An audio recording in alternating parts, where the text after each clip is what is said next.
Hola. Hi. Hello. Hey, how are you? Hola. ¿Cómo estás? Great to see you all. And it's exciting to taste the new vintages of Vega Sicilia, but also your other wines.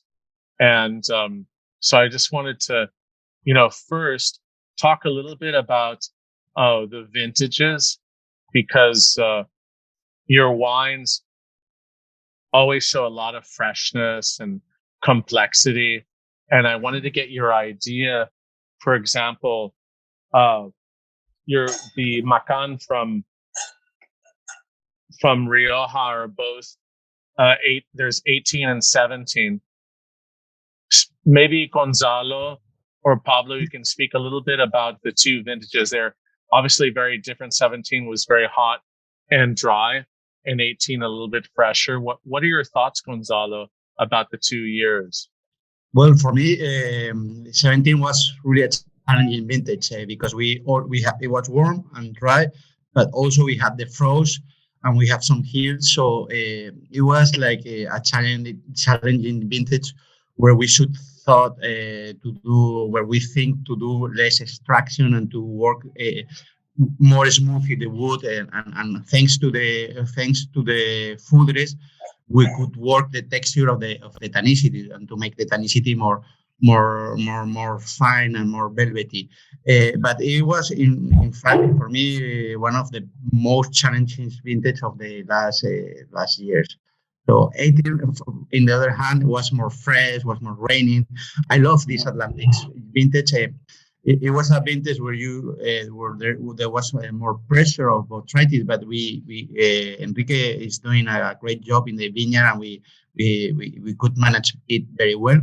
So for me, it is a more elegant balance, and I love this type of vintages where even if it's more rainy, but it's more Atlantic. I love the expression of these vintages. And tell me, so you're saying you're using foodrest. When did you start using more foodrest compared to barrels? When did you start doing that? Well, we start in the first vintage where we start using foodrest was in 2016. And in 2017, for me, we increased quite a lot. We are doing nearly 50% of the aging was made in foodrest and 50% in barrel. And for me, the foodrest help us quite a lot. It help us to give more complexity, to give more to work the length of the mouth, to work more the verticality of the mouth. We are quite happy with working with foodrest. And I think that what's interesting is just the other day I was talking to Carlos from Artadi, and also they're much less barrels, only using old barrels till after malolactic, and then no more wood. It seems to be a real trend in Rioja, but in Spain in general, to use less wood for a lot of wines. Yes, I think so. There is people are looking more for freshness and length, and when you taste the wine, you can taste the grapes, and I think there's a trend for making more elegant wines.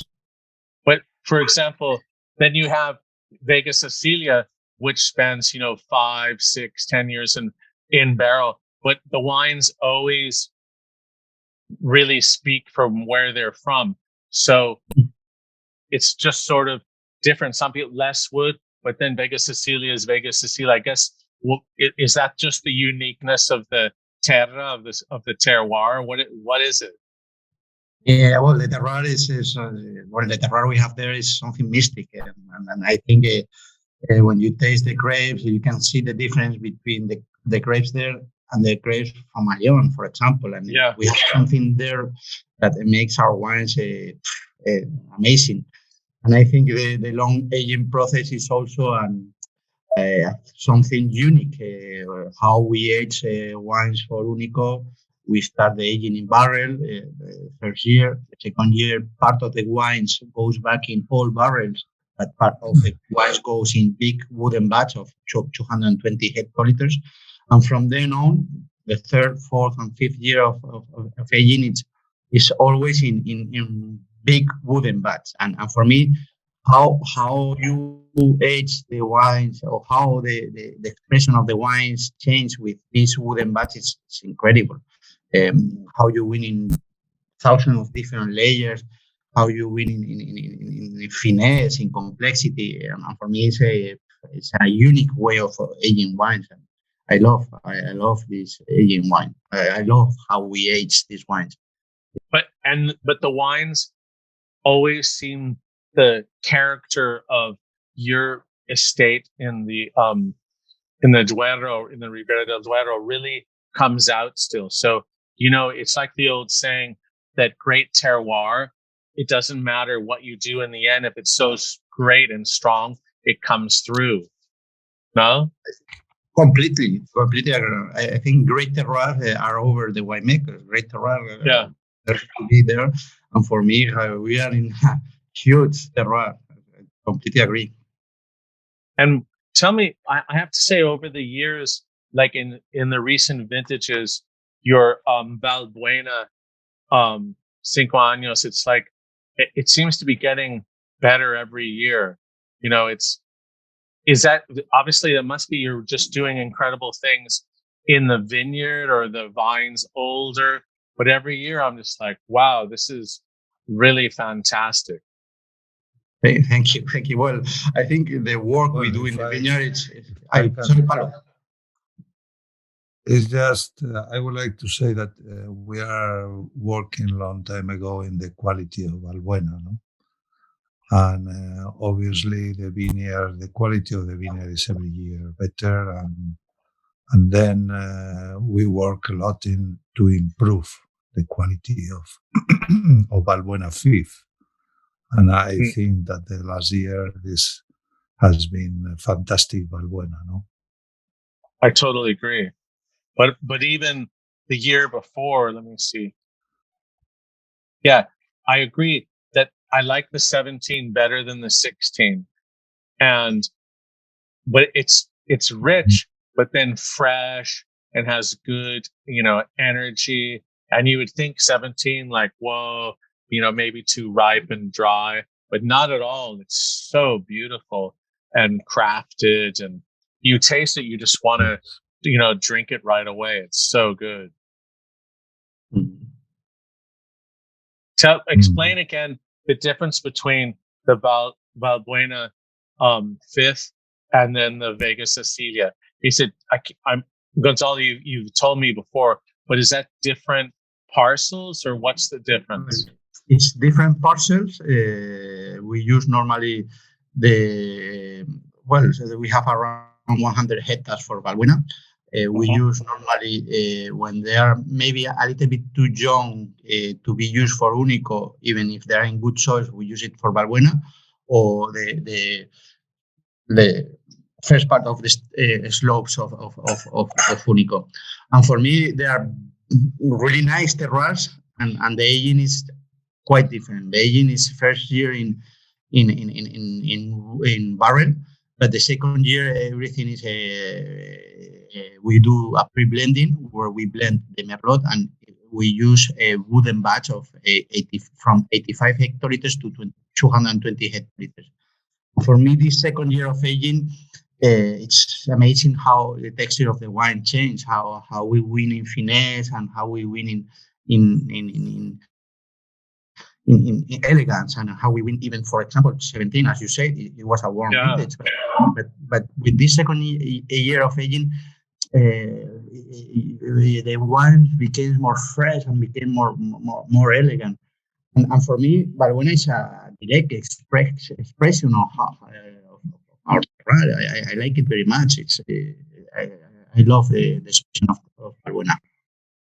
I totally agree. So you're really at an incredible level now. I'm getting worried that Valbuena is too good. It's getting too close to Vega Sicilia now, Pablo. Demasiado bueno eso. And you have a Leon. You still have a Leon there, right? Yeah, of course. So don't worry too much about it. Yeah. So tell me about the 2012 Unico. What was 2012 like? Honestly, it's not really in my mind. I remember 14, 15. What about 12? Well, I think I like the expression of 12. For me, it was a good vintage, dry in summer, but we have some rains in September that they really in a really good moment. And for me, if we compare to 11 or to 10, or I think we have a more more round and more.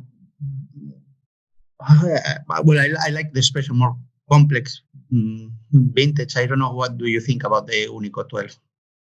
I find that the quality of the tannins are very polished, and it's quite linear. Like it has good energy and very long.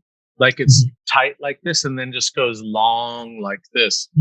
And also there's an underlying freshness, sort of cool character to it. I really like it. I think that it needs a year or two more just to soften a little bit, but I find it a much more like energetic vintage. It's not the super rich opulent style. It's more long and linear style. Maybe a long 2006, but it needs a couple years for the tannins to soften a little bit. No, see, I think so. It's like vertical, and it's it's totally vertical.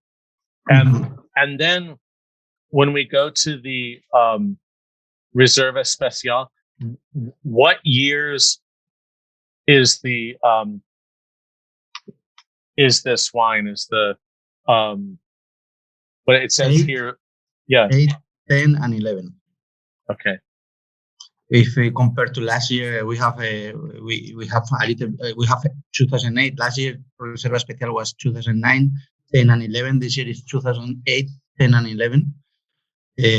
For me, the 8 give you this complexity, give you more aroma terciarios.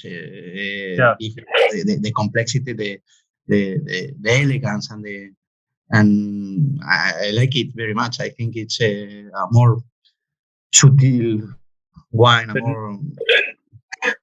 it's very aromatic, like really crazy aromas. In fact, I like this slightly better than the Unico 12. I just thought it was a crazy wine. It was really crazy in the good sense. Really loved it. Yeah, for me, it's the subtlety, the elegance. For me, it's more drinkable now than maybe that. And it's so also Vega Sicilia in the sense you have these complex characters from mushroom to berry to iron, and really round, soft, caressing tannins, and then really fresh at the end. It's really a masterpiece. But I always love the Reserva Especial. It's such a unique wine, and you guys are incredible at blending these different vintages. And now you see not a lot, but a number of producers trying to do the same thing. Like, what do you think about that? Well, we for the Reserva Especial is an historical wine in Vega Sicilia, no? And from the beginning, we tried to maintain. I think in Spain, many years ago, some people produce this kind of wine, the blend of different vintages, but during many years, we was the only one who continued with this tradition. It's the more Vega Sicilia style of wine because it's the more complex, elegant, And we decide to maintain this style of wine and trying to improve like every year. I know that some producer is trying now to make one Reserva Especial in another region of Spain, no? I think in Rioja there are a couple of wineries who is trying, but well, this is the more maybe the more Vega Sicilia style of wine, historical wine. No? And sometimes I was worried that I like the Reserva Especial more than the Único, but I think it's just such a unique wine, and you know how many wine we taste 25,000 wines a year, and you know I'm as old as maybe older than Pablo, so I tasted a lot of great wines in my life. But every time I taste that Reserva Especial, if I could taste just drink one wine, that's one of them. Like that's a crazy wine, and like you say, it's so Vega Sicilia. It's so you taste it, you just go, that's Vega Sicilia. That's an amazing. It's just incredible character, like DNA. Mm-hmm. Yes. It's So absolutely unique and different. Well, with one very unique personality, and well, I remember to Jesus Anadon that he was the general manager of Vega Sicilia during 40 years. He passed away in 1992, and he told me one day that Vega Sicilia have something different. He doesn't know what is, but is something different, no? And is the truth.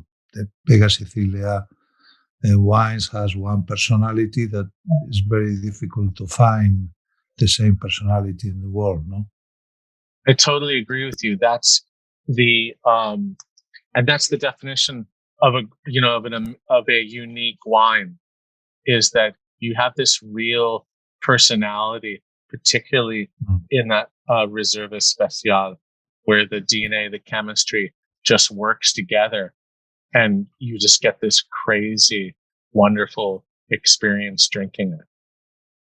So let's move on to the Pintia. How is I'm curious, 17 in Toro. I've been to Toro.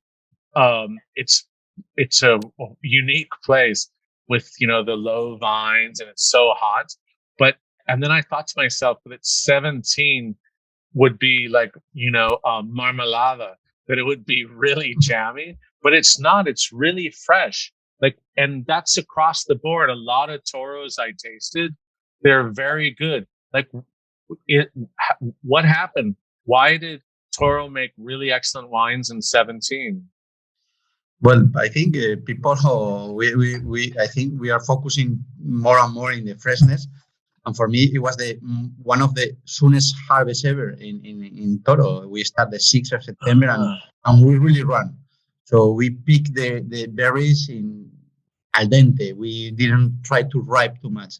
The problem in Toro is that you can overripe quite quickly. And one of the secrets is to run and to harvest it sooner. And I think more and more the people of ourselves and the other people are trying to harvest more in the freshness. And then for me in 17, it was a vintage to reduce the quantity of oak, to reduce a little bit also American oak, because these warm vintages, the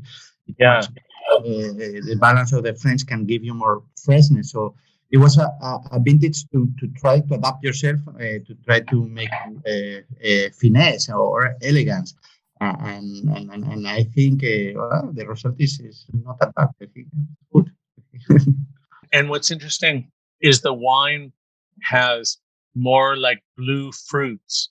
Mm-hmm. It's not like red fruits where you have heat. It's almost like if you tasted it, you would never believe that it was such a hot and dry year. That wine has almost like mineral black earth character. It's not at all like a desert or really hot. So that's really well done. I'm really impressed. Thank you. Thank you very much. Really good. So listen, just before we go, what do you think right now we're tasting. We've tasted already 600 wines. We have another maybe 1,000 to go from Spain, and just talking to established benchmark producers like yourselves or new producers. Spain seems to have a really good energy right now with producers thinking about more how their wines can express their terroir, less wood, less extraction. How do you both feel about the current situation in Spain with winemaking? What do you think right now? Maybe Pablo. My opinion, today in Spain is producing better wines than ever. Mm. Every year, the people try to improve the quality in every region. And obviously now the mode, because some years ago the mode was too much oak. No? Now the people is working with less wood and trying to make more fresh wines. And some regions of Spain where the wines was very rustic, very so much powerful, like Toro, for example. Toro is producing today very elegant wines in the style of the wine. Obviously, in my opinion, Toro never will be a great region like can be Ribera del Duero. Toro never will have the complexity and elegance that you can find in Ribera del Duero. But Toro every year is improving the quality, and there are very good drinkable wines. And we see that in all the world, every year likes more the Toro wine. No, so in general, today Spain is producing very good wines and great wines. No, mainly for me, in my opinion, personal opinion, in Rioja and Ribera, that I think is where it is possible to produce the great wines of Spain. But every region is producing very good wines. No, I agree. And Gonzalo? I totally agree. I think nowadays there are wineries that they've been working very good and they are really known wineries, but there are also new winemakers who are doing great jobs all around in Rioja, in Ribera, also in Toro, and all around Spain. And I think it's one of the best moments where you can enjoy, you can discover plenty of different things. And it's beautiful to drink wines in Spain because you drink great wines at great prices, and also you can discover in Calatayud or in Berto or wherever you drink wines, you can always discover something good, something very good. So I think it's one of the best moments for the industry, for the wine lovers who wants to discover new things. I totally agree. And as soon as we can get to Spain, we're coming. And Zakun's coming. I want my young protege to be, in Spain, visiting all you guys and understanding, because I really think that this is the greatest moment ever for Spain. The next 10 years is going to be amazing. And so we're 100% behind Spain, and we always respect and love the wines you make. So it's so great to talk to you, and we look forward to seeing you both very soon.